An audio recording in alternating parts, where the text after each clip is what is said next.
में हमने दिया 50 साल में और जम्मू में दिया और हो गया ये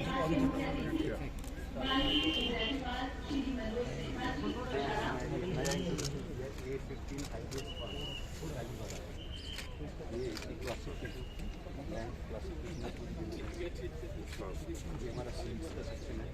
नई वैरायटी बीज की बहुत सारी तालियों से स्वागत कीजिएगा, बहुत सारी तालियां आनी चाहिए। हमारे यहाँ मेहमान खुसूसी यानी माननीय अतिथियों का, मेहमानों का आदर सत्कार किया जाता है। एक बार फिर से हम अपने माननीय उपराज्यपाल श्री मनोज सिन्हा जी का बहुत बहुत स्वागत करते हैं। इससे पहले कि आज का शुभारंभ हमारे माननीय अतिथि माननीय उपराज्यपाल श्री मनोज सिन्हा और सभी डिग्निटीज द्वारा दीप प्रज्वलित करके आज के इस कार्यक्रम का शुभारंभ।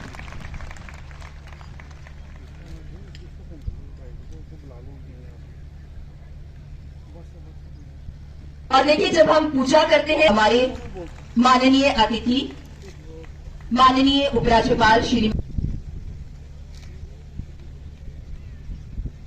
लिए हम लोगों के लिए शहीद हुए आज इस पावन धरती पर Janipur Jammu best 3 progressive farmers, उनसे भी गुजारिश है कि स्टेज पर son of Devendra Singh, Vishal Singh son of Devendra Singh,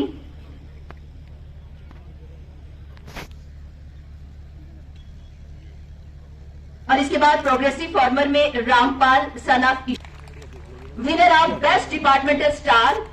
first position goes to agriculture department. मैं request Shri K Sharma ji, Nazran Khan HDO मर्ड for horticulture department, rural livelihood mission, Reena Sharma block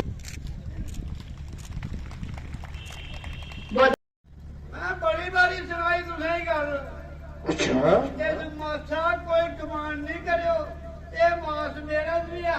अच्छा सुगिया का क्या करना भाई, मैं तो डरना का काम चलाना नहीं। चौकीदार नहीं है, एकियां फलानियां पाना छोड़ ते सच सुना। निक्की करना लेंदे उनदे दा पागे बरक बोलदा। चौकीदार नहीं है, डिस्ट्रिक्ट एडमिनिस्ट्रेशन जम्मू दे पासे आ बड़ा बड़ा एक कार्यक्रम का आयोजन रखे दा कचेरी च। आंगे ते निक्की तू ना तकती बड़गाउड़ी दा निक्की है, तू फिरती रहो ते आपो ना दौड़ी है। अच्छा पर मिकी समझ नहीं आई, तो आएगी ना आएगी ना है तुम्हारे बंद तो आदम मारी में शाल काट पैदल गया। अच्छा कुड़िया ही आंदी आंदी निक्की रस्ता विच केस ना नंबरदार जी एक बाण लपी। अच्छा आहा जो किश पानी ठंडा उस बाई दा। अच्छा तो और बुआ कौड़ी को सर्वप्रथम प्रणाम करता हूँ। आसपास से तथा देश भर से आए श्रद्धालुओं तथा मेले के आयोजन से जुड़े सभी अधिकारियों एवं सहयोगियों का भी अभिनंदन करता हूँ। कोरोना महामारी की वजह से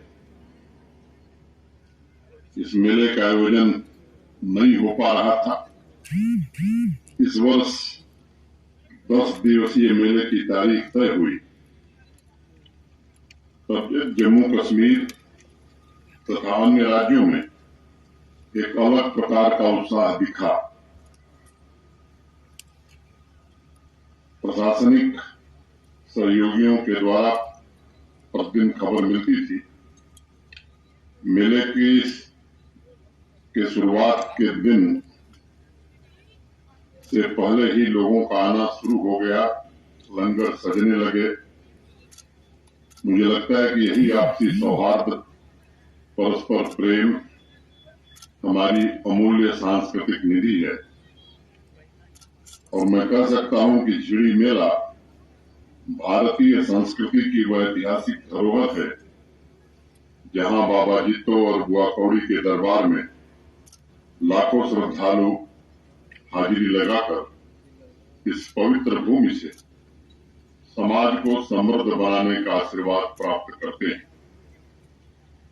सही मायनों में देखा जाए तो झिड़ी मेला बाबा जित्तो और बुआ कौड़ी के जीवन दर्शन, उनके त्याग, जम्मू की लोक संस्कृति देश की परंपरा और उनके संस्कारों के विविध स्वरूपों को देश और दुनिया के सामने अभिव्यक्त करने का एक सशक्त माध्यम बन चुका है।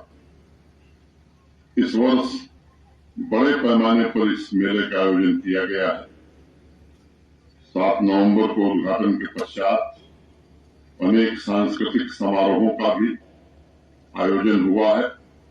मुझे उम्मीद है कि जम्मू कश्मीर की सांस्कृतिक परंपरा में इस वर्ष के मेले का एक विशेष स्थान होगा। मित्रों, बाबा जित्तो और बुआ कौड़ी का जीवन हमारे देश के भक्ति काल का वो अध्याय है जिसे इतिहास की किताबों में वह जीवन दर्शन तो उद्यमशीलता, मेहनत और त्याग का सर्वोच्च शिखर है। देश का किसान समुदाय बाबा के उन्हीं दर्शनों का प्रतीक है।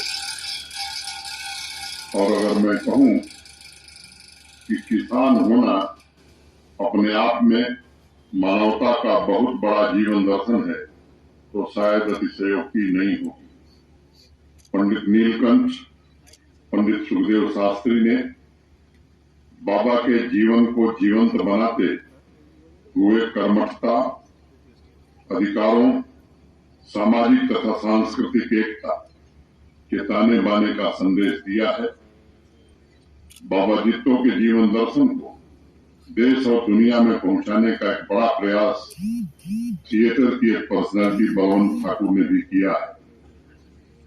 इन्हीं प्रयासों का परिणाम है कि आज भक्ति काल और जम्मू के समृद्ध आध्यात्मिक इतिहास में देश की सांस्कृतिक एकता और हमारी सामाजिक समरसता को नए तरीके से देखने और उसे परिभाषित करने की कोशिश हो रही है।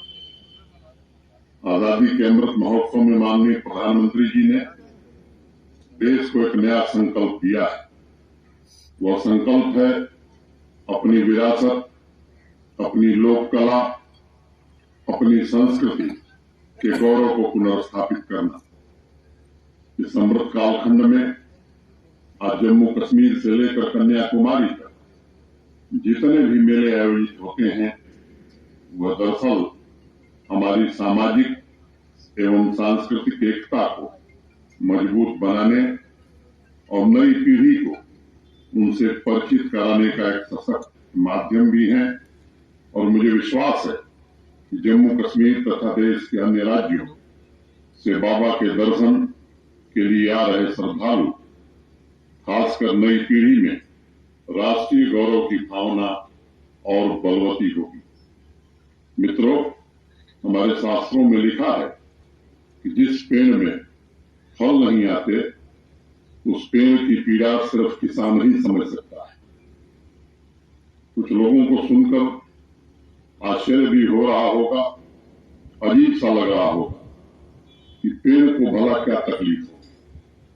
तकलीफ इसलिए होगी क्योंकि पेड़ की तृप्ति फल देने में ही है।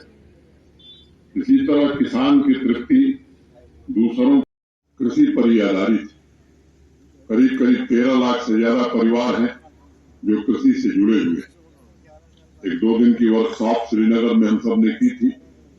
देश भर के प्रख्यात कृषि वैज्ञानिकों को आमंत्रित किया। कृषि विभाग और उससे संबंधित जितने भी विभाग हैं के अधिकारी, हमारे दोनों कृषि विश्वविद्यालय के कुलपति और प्राध्यापक मिलकर के 2 दिन लगातार चर्चा हुई। एक डॉक्टर मंगला राय जी जो ICAR के डायरेक्टर जनरल हुआ करते थे, देश के प्रख्यात कृषि वैज्ञानिक, उनकी अध्यक्षता में एक समिति का गठन किया गया। समिति से आग्रह किया गया था कि एक मिशन और एक विजन, ये जम्मू कश्मीर के कृषि क्षेत्र के लिए क्या होगा, ये बना करके हमें दिया जाए। मुझे खुशी है कि बहुत अल्प समय में कड़ी मेहनत करके इन तमाम वैज्ञानिकों ने और किसानों से चर्चा करके 5 साल का एक मिशन तैयार किया है।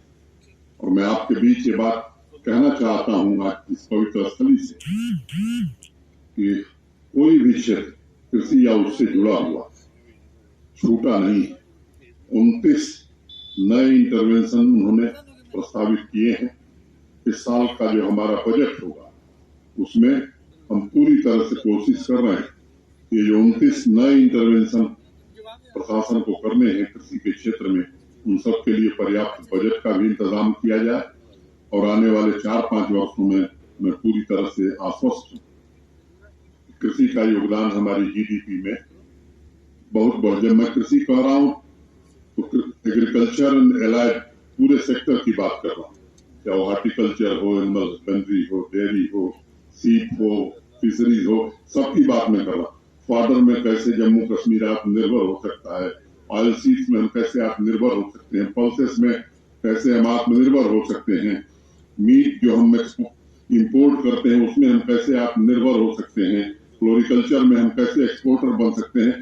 ढेर सारी बातें हैं इसमें, मैं उसका जिक्र नहीं करना चाहता हूँ विस्तार में। ये कोशिश हम कर रहे हैं और मुझे उम्मीद है कि जो रिपोर्ट है बहुत ध्यान से मैंने उसे पढ़ा है, समझा है और शुरू से ही उससे मैं जुड़ा रहा हूँ। मैं बात कर सकता हूँ कि शायद देश के किसी राज्य ने इस तरह की कॉम्प्रिहेंसिव रिकमेंडेशन या रिपोर्ट बनाई होगी एग्रीकल्चर और एलाइड सेक्टर की। मैं क्योंकि पेड़ की तृप्ति फल देने में ही है, इसी तरह किसान की तृप्ति दूसरों की सेवा में है, मानवता की सेवा में है और मानवता का पोषण ही किसान के जीवन की सबसे बड़ी संपदा है। इन्हीं के परिश्रम से आज हम फूड सिक्योरिटी की बात कर रहे हैं, सबको भोजन मिल रहा है। तो गोस्वामी तुलसीदास जी ने रामचरितमानस में लिखा है कि काहु न को सुख दुख कर दाता, निजकृत कर्म भोग सब भ्राता।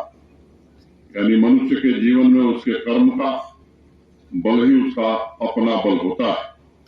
मैं समझता हूं दशकों तक जम्मू कश्मीर के किसान भाइयों, आम नागरिकों और यहां तक कि सांस्कृतिक विरासत को भी अनेक प्रकार की जंजीरों में जकड़ लिया गया था। उसे स्वच्छंद आकाश से वंचित करने की कोशिश की गई। माननीय प्रधानमंत्री जी ने अमृत कालखंड शुरू होने से 3 वर्ष पहले एक नए सवेरे का आगाज यहाँ किया। जब भी नई शुरुआत होती है तो उसके पीछे एक पॉलिसी भी होती है और पॉलिसी कभी आइसोलेशन में नहीं होती।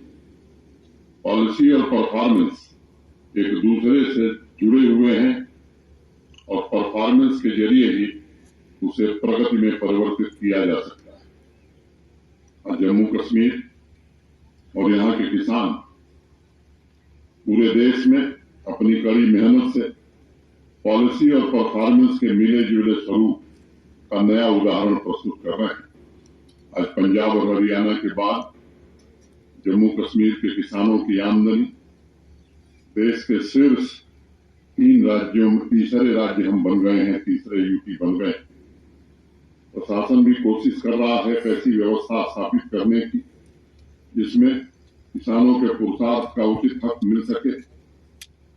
प्रशासन का प्राथमिक और एक मैं कहूं कि बड़ा संकल्प है कि हर एक व्यक्ति को समान अधिकार मिले, समान अवसर मिले और प्रगति की यात्रा में वह देश का सहयात्री अपने अतीत को पीछे छोड़कर जम्मू कश्मीर आज विकसित होने के लिए दृढ़ संकल्पित नजर आ रहा है।